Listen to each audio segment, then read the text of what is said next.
नमस्कार।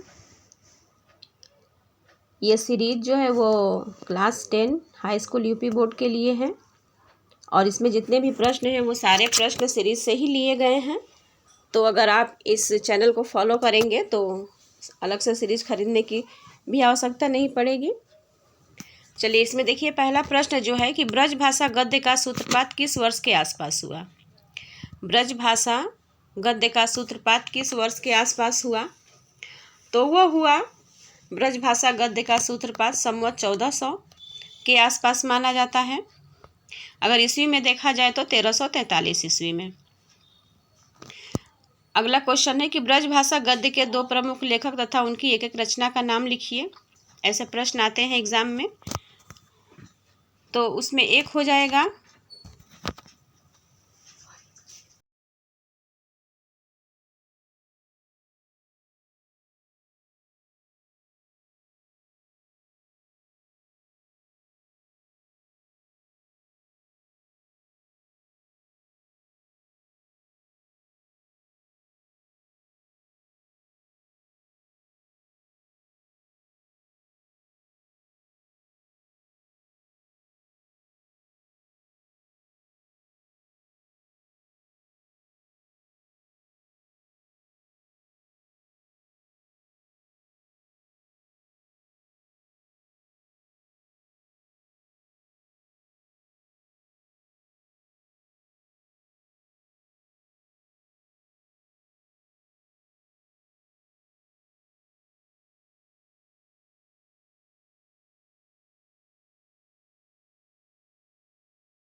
तो इसका उत्तर हो जाएगा गोस्वामी विठल नाथ की रचना है श्रृंगार रस मंडन, और दूसरा है गोकुल नाथ की रचना है 84 वैष्णव की वार्ता और 252 वैष्णव की वार्ता।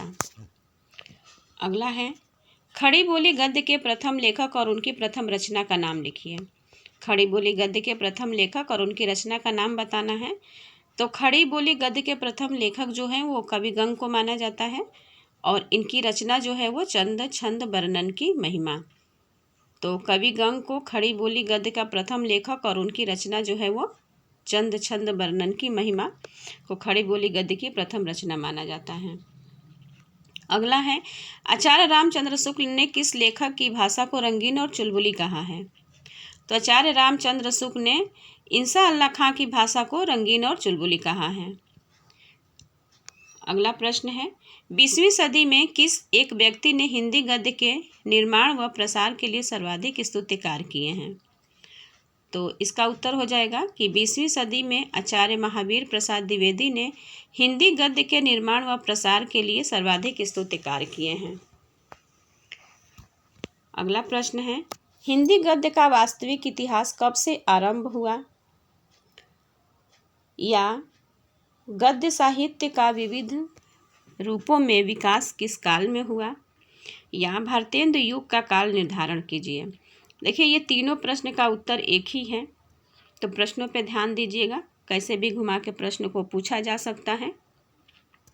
और ये सारे प्रश्न जो लिए गए हैं वो किसी न हर साल के हैं और वो एग्ज़ाम में पूछे गए हैं, उन्हीं प्रश्नों को यहाँ पे लिया गया है। तो इसका उत्तर हो जाएगा कि हिंदी गद्य का वास्तविक इतिहास 1850 ईस्वी से आरंभ हुआ तथा 1900 ईस्वी तक चला। इसी काल में गद्य साहित्य का विकास हुआ और उस काल को भारतेंदु काल के नाम से जाना जाता है। अगला प्रश्न है कि भारतेंदु युग के दो प्रमुख लेखकों के नाम बताइए, या भारतेंदु युग के किसी एक लेखक का नाम लिखिए। तो उसमें है कि भारतेंदु युग के प्रमुख गद्य लेखकों में भारतेंदु के अतिरिक्त श्रीनिवास दास, बालकृष्ण भट्ट, प्रताप नारायण मिश्र, राधा कृष्ण दास, कार्तिक प्रसाद खत्री, राधाचरण गोस्वामी और बद्री नारायण चौधरी, इनको प्रेमघन के नाम से भी जाना जाता है, के नाम प्रमुख हैं। भारतेंदु युग के ये लेखक हैं, ये याद कर लीजिएगा। भारतेंदु युग के गद्य की दो मुख्य विशेषताएं बताइए। तो इनके विशेषताएं बताना है भारतेंदु युग की। तो वो है, पहला है कि इस युग में हिंदी गद्य का स्वरूप निर्धारित हुआ, और दूसरा है कि इस युग के लेखकों में अपनी भाषा, जाति और राष्ट्र के उत्थान के लिए गहन समर्पण भावना थी। पहली विशेषता है कि इस युग में हिंदी गद्य का स्वरूप निर्धारित हुआ, और दूसरी है कि इस युग के लेखकों में अपनी भाषा, जाति और राष्ट्र के उत्थान के लिए गहन समर्पण की भावना थी। द्विवेदी युग की दो मुख्य विशेषताएं बताइए। द्विवेदी युग की विशेषताएं बताना है, तो वो है, पहली है कि भाषा संस्कार, और दूसरी है गद्य के विविध रूपों और शैलियों का विकास। द्विवेदी युग की यही दो मुख्य विशेषताएं हैं। अगला है, द्विवेदी युग के प्रमुख गद्य लेखकों के नाम बताइए, या द्विवेदी युग के दो महत्वपूर्ण लेखक के नाम बताइए। तो द्विवेदी युग के जो लेखक हैं वो हो जाएंगे आचार्य महावीर प्रसाद द्विवेदी, अध्यापक पूर्ण सिंह, पद्म सिंह शर्मा, श्याम सुंदर दास, ये द्विवेदी युग के लेखक माने जाते हैं। अगला है कि हिंदी के किसी एक युग प्रवर्तक आलोचक का नाम लिखिए, या किसी एक प्रसिद्ध आलोचक का नाम लिखिए। तो हिंदी के जो प्रसिद्ध आलोचक हैं वो आचार्य रामचंद्र शुक्ल हिंदी के युग के प्रवर्तक और आलोचक हैं। युग प्रवर्तक और आलोचक हैं आचार्य रामचंद्र शुक्ल। अगला प्रश्न है कि हिंदी आलोचना का उत्कर्ष कब से माना जाता है।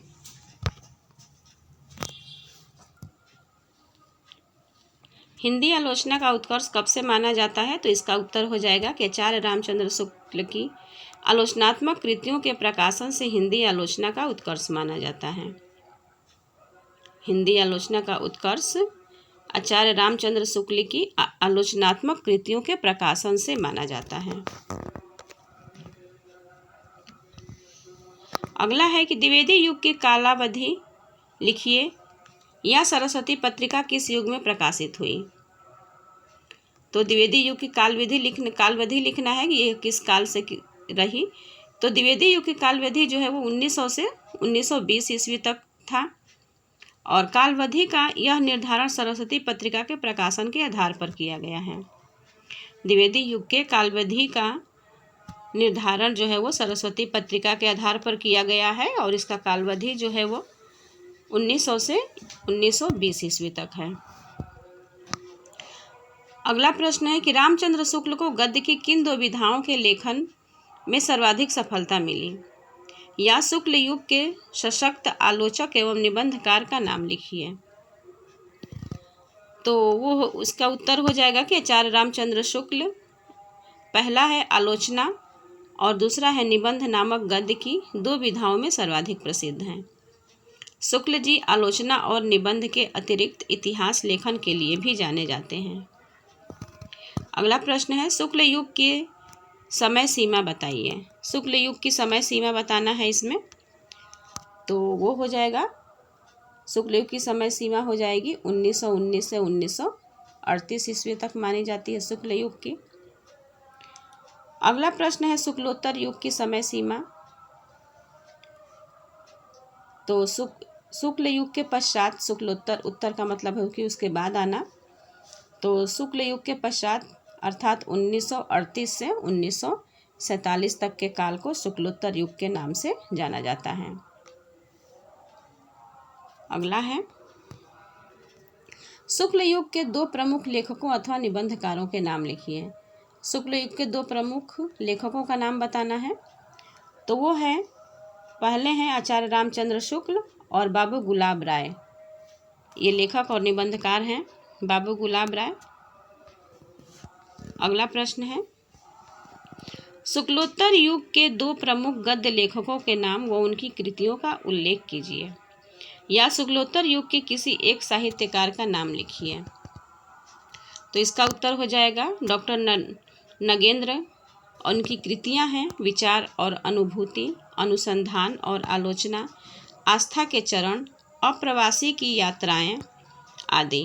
और आचार्य हजारी प्रसाद द्विवेदी की कृतियां हैं अशोक के फूल, कुटज, विचार प्रवाह और पुनर्नवा। अगला प्रश्न है शुक्लोत्तर युग के दो प्रमुख आलोचकों के नाम लिखिए, या शुक्लोत्तर युग के किसी एक प्रसिद्ध आलोचक का नाम लिखिए। तो वो हो जाएंगे आचार्य हजारी प्रसाद द्विवेदी और दूसरे हैं पंडित नंद दुलारे वाजपेयी। शुक्लोत्तर युग के दो प्रमुख आलोचक माने जाते हैं आचार्य हजारी प्रसाद द्विवेदी और पंडित नंद दुलारे वाजपेयी जी। अगला प्रश्न है नामवर सिंह किस विधा के प्रमुख लेखक हैं? नामवर सिंह किस विधा के प्रमुख लेखक हैं? तो नामवर सिंह आलोचना विधा के प्रमुख लेखक के रूप में माने जाते हैं। नामवर सिंह आलोचना विधा के प्रमुख लेखक माने जाते हैं। अगला प्रश्न है प्रेमचंद्र के समकालीन किन्हीं दो लेखकों का नाम बताना है जो प्रेमचंद्र के समकालीन थे। तो वो थे श्री जयशंकर प्रसाद और श्री सूर्यकांत त्रिपाठी निराला। प्रेमचंद्र के समकालीन माने जाते थे जयशंकर प्रसाद और श्री सूर्यकांत त्रिपाठी निराला। अगला प्रश्न है छायावादी युग के गद्य साहित्य की किन्हीं चार विशेषताओं का उल्लेख कीजिए। तो इसमें छायावादी युग के गद्य साहित्य की विशेषताएं बताना है। तो वो हैं प्रतीकात्मकता, लाक्षणिकता, अलंकारिकता और वक्रता। प्रतीकात्मकता, लाक्षणिकता, अलंकारिकता और वक्रता। अगला प्रश्न है किन्हीं दो छायावादी लेखक तथा उनकी एक एक रचना का नाम बताइए, या महादेवी वर्मा की किसी एक रेखाचित्र विधा की रचना का नाम लिखिए। तो जयशंकर प्रसाद का चंद्रगुप्त और महादेवी वर्मा स्मृति की रेखाएं, ये रेखाचित्र विधा है, इसमें स्मृति चित्र की रेखाएं। अगला प्रश्न है छायावादोत्तर युग के किसी एक प्रमुख कवि और गद्य लेखक का नाम लिखिए। छायावादोत्तर काल के, छायावाद के बाद के काल के, और उसकी एक एक गद्य रचना का नाम भी बताना है। तो वो लेखक है रामधारी सिंह दिनकर और उनकी काव्य रचना है कुरुक्षेत्र और गद्य रचना है अर्धनारीश्वर। अगला प्रश्न है शुक्लोत्तर युग के साहित्य के किन्हीं दो विशेषताओं का उल्लेख करना है। शुक्लोत्तर युग के, तो पहला इसमें हो जाएगा कि शुक्लोत्तर युग का साहित्य मार्क्सवादी विचारधारा के अनुप्राणित था, और दूसरा है शुक्लोत्तर युग का गद्य सहज, व्यावहारिक, सामाजिक, प्रवाहपूर्ण, विचारशीलता और विषय वैविध्य से ओतप्रोत था। पहला है कि शुक्लोत्तर युग का साहित्य मार्क्सवादी विचारधारा से अनुप्राणित था, और दूसरा है शुक्लोत्तर युग का गद्य सहज, व्यावहारिक, सामाजिक, प्रवाहपूर्ण, विचारशीलता और विषय वैविध्य से ओतप्रोत था। अगला प्रश्न है इसमें, अगला प्रश्न है महादेवी वर्मा जिनको आधुनिक मीरा के नाम से जाना जाता है, किन्हीं दो गद्य रचनाओं का नाम निर्दिष्ट कीजिए या बताइए। तो इनकी दो रचनाएं हैं महादेवी वर्मा की, पथ के साथी तथा स्मृति की रेखाएं, ये गद्य रचना है। अगला प्रश्न है हजारी प्रसाद द्विवेदी तथा विनय मोहन शर्मा किस काल के लेखक थे? तो हजारी प्रसाद द्विवेदी जो है वो और विनय मोहन छायावादोत्तर काल के लेखक थे। आचार्य हजारी प्रसाद द्विवेदी और विनय मोहन छायावादोत्तर काल के लेखक थे। अगला प्रश्न है हिंदी गद्य के किन्हीं दो नवीन विधाओं के नाम लिखना है। हिंदी गद्य की किन्हीं दो नवीन विधाओं का नाम। तो हिंदी गद्य की जो नवीन विधाएं हैं वो डायरी और रिपोर्टाज हैं, डायरी और रिपोर्टाज। अगला प्रश्न है रानी केतकी की कहानी और कलम का सिपाही के लेखकों का नाम बताना है। तो रानी केतकी की कहानी और कलम के सिपाही के लेखक का नाम बताना है। तो रानी केतकी की कहानी के लेखक का नाम है मुंशी इंशाअल्लाह खां और कलम के सिपाही अमृत राय। रानी केतकी की कहानी मुंशी इंशाअल्लाह खां की है और कलम का सिपाही के अमृत राय हैं। अगला प्रश्न है, हिंदी गद्य की किन्हीं 4 प्रमुख विधाओं का उल्लेख करते हुए इनके प्रतिनिधि लेखकों का नामोल्लेख करिए, या हिंदी गद्य के किन्हीं 2 विधाओं का नाम लिखिए। तो इसका उत्तर हो जाएगा कि निबंध श्याम सुंदर दास, रामचंद्र शुक्ल, राम वृक्ष बेनीपुरी और हजारी प्रसाद द्विवेदी। और नाटक है जयशंकर प्रसाद, वृंदावन लाल वर्मा, उपेंद्र नाथ अश्क, मोहन राकेश। कहानी प्रेमचंद्र जैनेन्द्र कुमार, यशपाल जयशंकर प्रसाद। और उपन्यास लिखने वाले हैं प्रेमचंद्र, वृंदावन लाल वर्मा, किशोरी लाल गोस्वामी, आचार्य चतुर्सेन शास्त्री। अगला प्रश्न है, निबंध किसे कहते हैं? तो निबंध किसे कहते हैं?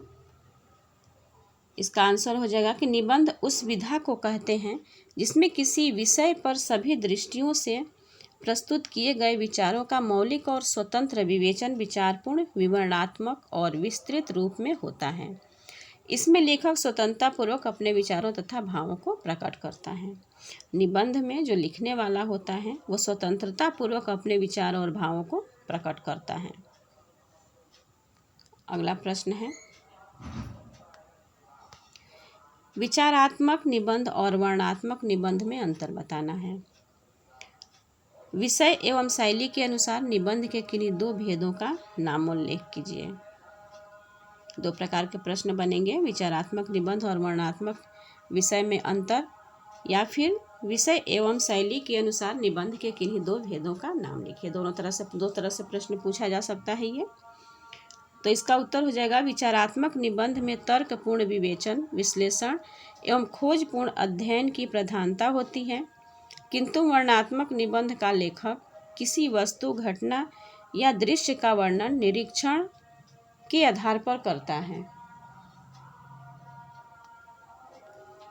अगला प्रश्न है,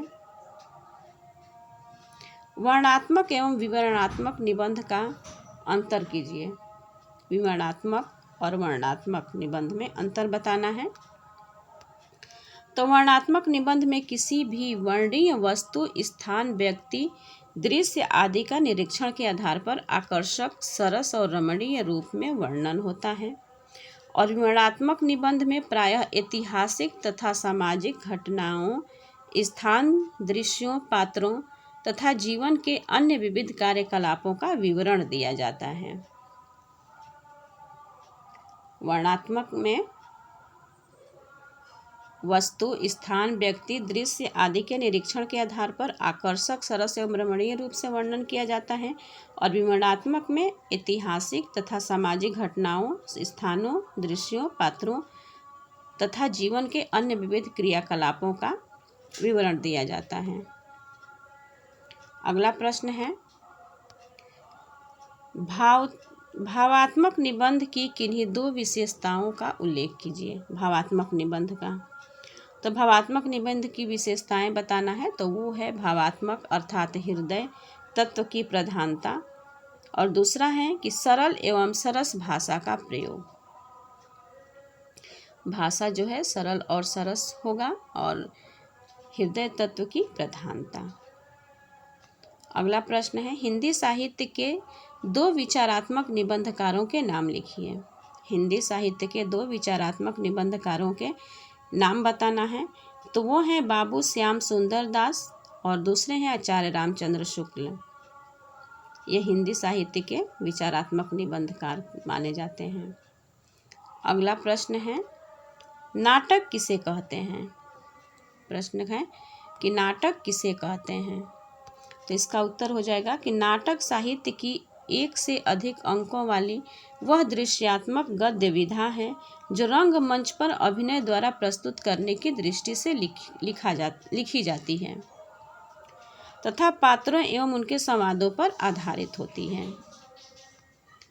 अगला प्रश्न है कि भारतेंदु के बाद प्रमुख ऐतिहासिक नाटककार का नाम लिखिए। भारतेंदु के बाद, या किसी एक नाटककार का नाम लिखिए। दो तरह से प्रश्न पूछा जा सकता है। तो इसका उत्तर हो जाएगा कि भारतेंदु हरिश्चंद्र के बाद के प्रमुख ऐतिहासिक नाटककार हैं श्री जयशंकर प्रसाद। ये भारतेंदु हरिश्चंद्र के बाद के लेखक हैं श्री जयशंकर प्रसाद। अगला प्रश्न है, शुक्ल युग के दो नाटककारों का नाम लिखिए। या प्रसाद युग के किसी एक नाटककार का नाम लिखिए। तो जयशंकर प्रसाद, हरिकृष्ण प्रेमी, शुक्ल युग के दो नाटककार हैं ये, जयशंकर प्रसाद और हरिकृष्ण प्रेमी। अगला प्रश्न है, चलिए ख़त्म है यह। तो ये था इसका सीरीज का अंतिम प्रश्न, और इसके आगे हम बहुत सारे प्रश्नों को देखते रहेंगे। तब तक के लिए इतना ही। चैनल को सब्सक्राइब कर लीजिए ताकि आने वाली हर वीडियो आप तक सबसे पहले पहुंचे, और वीडियो पसंद आए तो लाइक ज़रूर कीजिएगा। धन्यवाद।